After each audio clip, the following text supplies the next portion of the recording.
Faith is the first factor in a life devoted to service. Without it, nothing is possible. With it, nothing is impossible. This is a quote from Dr. Mary McLeod Bethune, who I thought was primarily an educator who helped establish Bethune-Cookman College. She did so much more. Mary McLeod was born in Maysville, South Carolina on July 10, 1875, to former slaves Samuel and Patsy McLeod. She was the 15th of 17 children born to the McLeods. She was the first one to be born free. Mary was helpful and eager to learn. At the time, many people thought that educating black children was a waste of time. However, when a local Presbyterian church school opened 5 miles from her home when she was 11, she walked the 5 miles daily to attend. Mary said that the whole world opened when she learned to read. When she would come home at the end of the day, it was her responsibility to teach all she had learned to the rest of her family.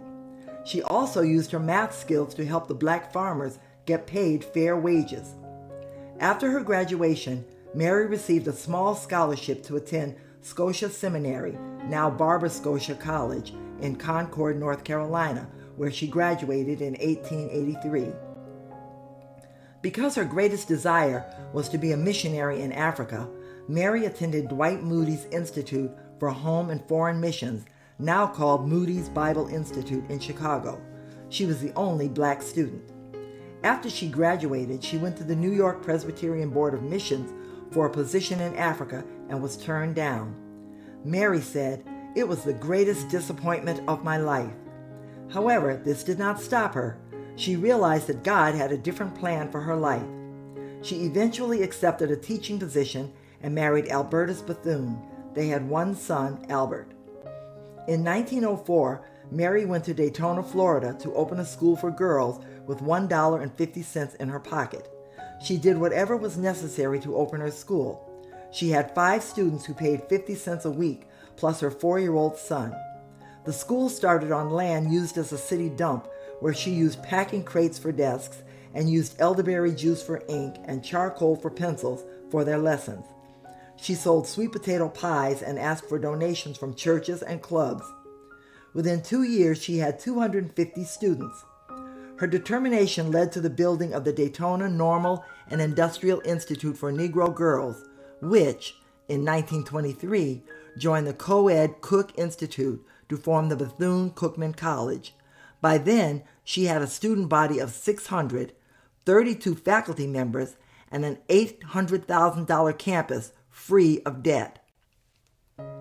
As I said earlier, Dr. McLeod Bethune was not only an educator, but a fierce advocate for African Americans in government affairs and politics. Mary organized the National Council of Negro Women.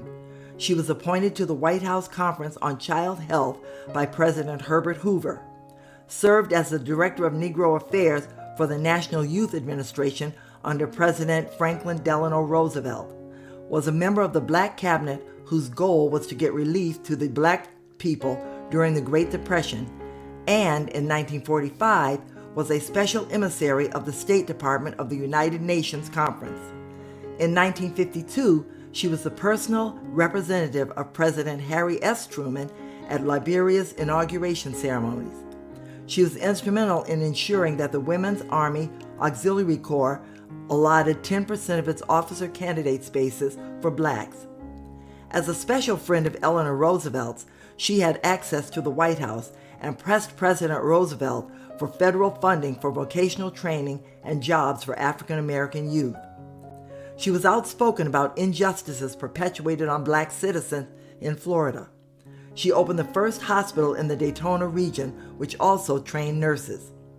Mary was not finished yet. She secured funds for black housing projects in Florida, was instrumental in forcing Johns Hopkins Hospital to hire African American doctors, helped integrate organizations like the Red Cross, and appealed to FDR on behalf of Jewish victims during the persecution of World War II. This amazing woman passed away May 15, 1955. In her last will and testament, she wrote, "I leave you love. I leave you hope. I leave you the challenge of developing confidence in one another. I leave you a thirst for education.